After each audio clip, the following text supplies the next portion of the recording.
हैं। तुम दिन में कितने घंटे फ्री फायर खेलते हो?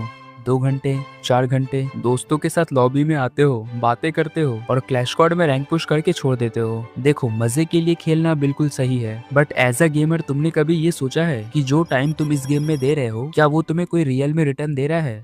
नहीं। रियलिटी ये है कि चाहे तुम हीरोइक पर हो या ग्रैंड मास्टर पर, एंड ऑफ द डे वो सिर्फ गेम के अंदर का टैग है। बट कैसा रहेगा अगर तुम्हारा यही गेम प्ले, यही दोस्तों की स्क्वाड तुम्हारे लिए एक्चुअल मनी जनरेट करना शुरू कर दे? क्योंकि आज मैं कोई हवाई बातें नहीं करूंगा, मैं तुम्हें एक बहुत ही प्रैक्टिकल और जेन्युइन तरीका बताने वाला हूँ, जिससे तुम अपने डेली मैचेस को रेगुलर अर्निंग में कन्वर्ट कर सकते हो। देखो, जब भी पेड मैचेस या कस्टम रूम का नाम आता है तो सबसे पहला डाउट दिमाग में आता है कि भाई स्कैम तो नहीं होगा, और ये सोचना बिल्कुल जायज है। मार्केट में बहुत लोग हैं जो एंट्री फी ले लेते हैं और मैच के बाद रिप्लाई ही नहीं करते। इसीलिए आज मैं तुम्हें किसी रैंडम प्लेटफॉर्म के बारे में नहीं बता रहा, मैं बात कर रहा हूँ स्पीड स्क्रिम्स की। इस कम्युनिटी में अपनी टॉप मैनेजमेंट और प्योर ट्रांसपेरेंसी के लिए जाना जाता है। यहाँ तुम एक ऐसी जगह एंटर करते हो जहाँ सिस्टम एक्चुअली काम करता है और सबसे ट्रस्टेड मैनेजमेंट तुम्हें फेस टू फेस डील करती है। कोई फ्रॉड नहीं, कोई डिले नहीं, बस तुम्हारी स्किल और तुम्हारी विनिंग। अब आते हैं इसके स्ट्रक्चर पर। एंट्री सिस्टम इतना फ्लेक्सिबल रखा है कि किसी पर लोड ना पड़े। अगर तुम इनका प्लेटफॉर्म पहली बार ट्राई कर रहे हो तो स्टार्टिंग में तुम्हें कोई बड़ा अमाउंट लगाने की जरूरत नहीं है। इनकी एंट्री फीस सिर्फ 30 रुपीज से स्टार्ट होती है। तुम 30 रुपए की एंट्री लेते हो और जीतने पर तुम्हें डायरेक्ट 50 रुपए मिलते हैं। थोड़ा कॉन्फिडेंस आए तो 50 रुपीज की एंट्री पर तुम 85 रुपीज जीत सकते हो, फिर 100 की एंट्री पर 175 रुपीज। और अगर तुम्हारी स्क्वाड एक्सपीरियंस्ड है तो इनके पास 500 रुपए तक की हाई वैल्यू रूम्स हैं, जहां तुम सीधा 930 रुपए जीत सकते हो। और यहाँ सब कुछ ट्रांसपेरेंट है। पूरे प्रोसेस को स्मार्टली चलाने के लिए सिर्फ 8 से 10% का कमीशन रखती है, बाकी का पूरा अमाउंट डायरेक्टली जीतने वाली टीम को जाता है। एंड ये क्लियर सिस्टम ही उनकी जेन्युइननेस का प्रूफ। और सबसे बड़ी बात, इनके प्लेटफॉर्म पर टाइम की कोई प्रॉब्लम नहीं है। मैं जानता हूँ तुम में से बहुत लोग दिन में स्कूल या कॉलेज ऑर्गेनाइज करती है फुल नाइट मैचेस। अपना दिन भर का काम खत्म करो, रात को रिलैक्स होकर फोन उठाओ और दोस्तों के साथ पूरी रात बैक टू बैक गेम्स खेलो, बिल्कुल तुम्हारे शेड्यूल के हिसाब से, बिना किसी प्रेशर होता है। एंड गेम खत्म होने के बाद तुम्हारी विनिंग्स इंस्टेंटली तुम्हारे बैंक अकाउंट में आ जाएगी। इनकी टीम 24/7 मैनेजमेंट सपोर्ट प्रोवाइड करती है, सो तुम्हारा कभी भी कोई डाउट हो, वो तुम्हारा कोई भी प्रॉब्लम हो, वो हमेशा एक्टिव रहते हैं। तो भाई, अगर तुम अपना टाइम गेम में दे ही रहे हो तो उसे थोड़ा स्मार्ट तरीके से यूज करो। सो ग्रुप का लिंक तुम्हें वीडियो के डिस्क्रिप्शन एंड पिन कमेंट में मिल जाएगा। You can join it from there.